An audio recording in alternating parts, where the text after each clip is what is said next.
ये हम DC inverter को चेक कर रहे हैं, तो इसकी ना गैस कम है, तो इसको भी चेक करेंगे कि लीक इसकी ट्रेस आउट करनी है। प्रेशर जो है इसका कम शो हो रहा है,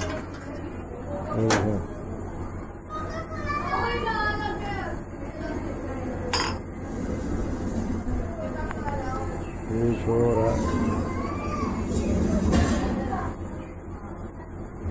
80 के पास है, 80 के पास है। तो इसका 150 होता है, 150 के करीब प्रेशर होता है, तो ये सिर्फ 80 प्रेशर है।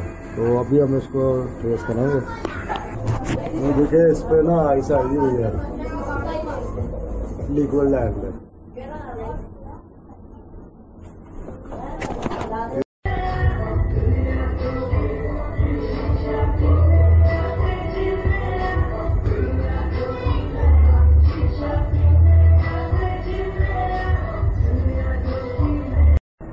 इसका ना इंडोर लीक है, तो अभी हम इसकी गैस पंप डाउन करके तो इनर को करेंगे। तो ये आउटडोर ऑन हो गया, तो इसकी अभी हम गैस को ना बंद करते हैं। पहले जो है ना लिक्विड लैंड बंद करनी है।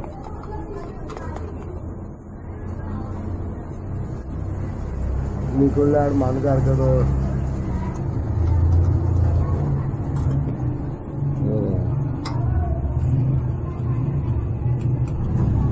दूसरी बंद कर।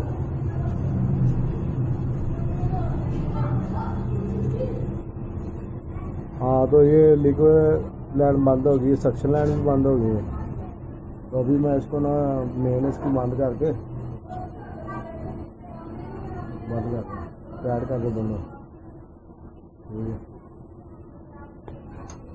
अभी हम प्लेयर खोलेंगे यूनियन नट।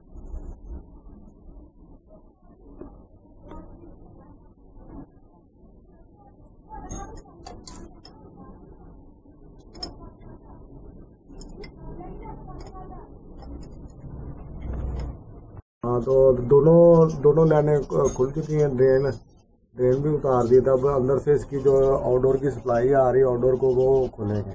उसके बाद हम फिर तो चारों लाइनों का हमने टेप लगा दी ताकि डस्ट अंदर न। हम इसको लगा करेंगे, किट को पैनल को पहले लगा करेंगे। कोयल को हमने निकालना है, तो सबसे पहले ये सेंसर हटाते हैं, ये अर्थ वायर निकालते हैं। वैसे स्क्रू निकाला है और फिर ये है। तो आप इसका जोटा मोटर के कनेक्शन लगा करते हैं। पैनल लगा हो चुका है, इसका मोटर भी उतार दी हमने, रेगुलर मोटर है वो लगा हो चुकी है। तो अब मैं ये इसको कोयल और मोटर को खोलना है और ड्रेन इसकी फिक्स ही है। जनरल सर्विस के लिए भी ये ज़रूरी होता है कि पूरा अगर फुल सर्विस करना तो आपने इसको कोयल को निकालना पड़ेगा। ये इसके 2 स्क्रू इधर से निकाले हैं, ये सामने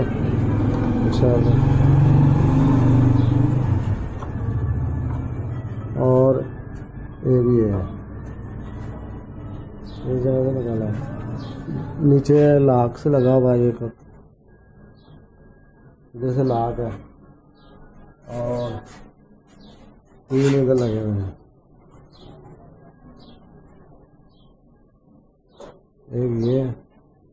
एक ये और एक ये। तो अब मैंने पैनल इसका लगा कर दिया है, तो अब इसका कोयल को मैं निकालूंगा। कोयल लगा हो चुका है, तो उसको मैं निकालूंगा। सबसे पहले लाक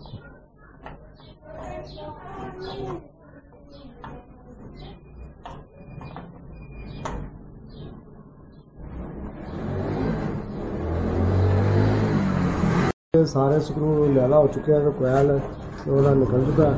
मैं इसको बाहर निकालूंगा।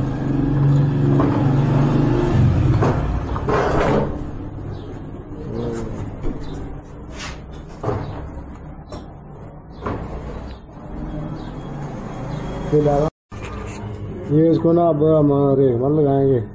ये ये 3 पे ऑयल आया था, ये लीक एक ही है, ये वाला लीक है, तो ऑयल ट्रैवल कर जाता है।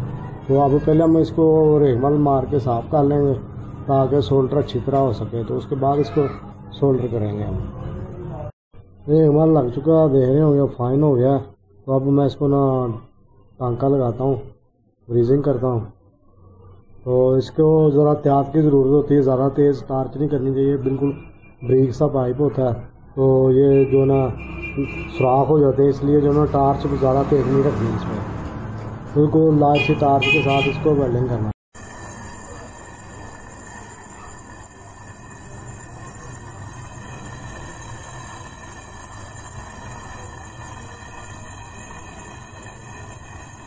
इन्होंने पता होगा तो ये आप ही करना, मैं नहीं जाऊँगा।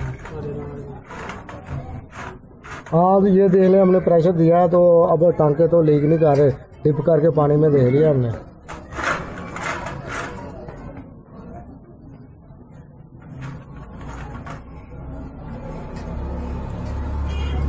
साड़ी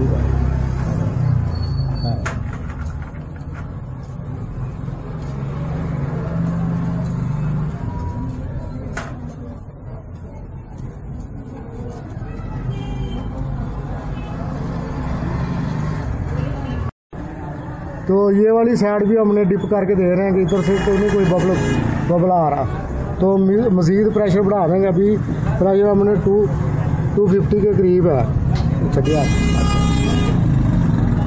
250 के करीब है, तो मज़ीद इसको बढ़ा के देख लेंगे, चेक कर लेंगे, क्योंकि वैसे इसका स्टैंड गैस का प्रेशर जो है 250। अब हमने इसको ना 450 के करीब प्रेशर दिया है, तो अब हम इसको प्रेशर दे के चेक करेंगे जो रिपेयर किया वो लीक ठीक है कि नहीं ठीक है। ये तो पहले हमने 250 के करीब चेक किया था, लेकिन 250 तक तो गैस का इसका अपना खुद स्टैंडिंग प्रेशर होता है, उससे ज़्यादा होना चाहिए टेस्ट, तो उससे ज़्यादा टेस्ट होगा तो उम्मीद है कि लीक जल्दी नहीं होगा। तो इसलिए हम पानी में इसको डिप करके चेक करते हैं।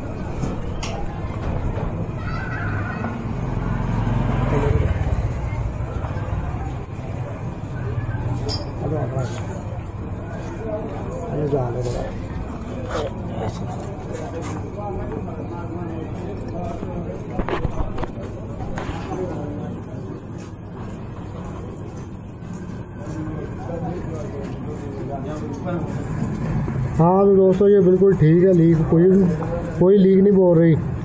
तो इसको अब हम फिट करेंगे।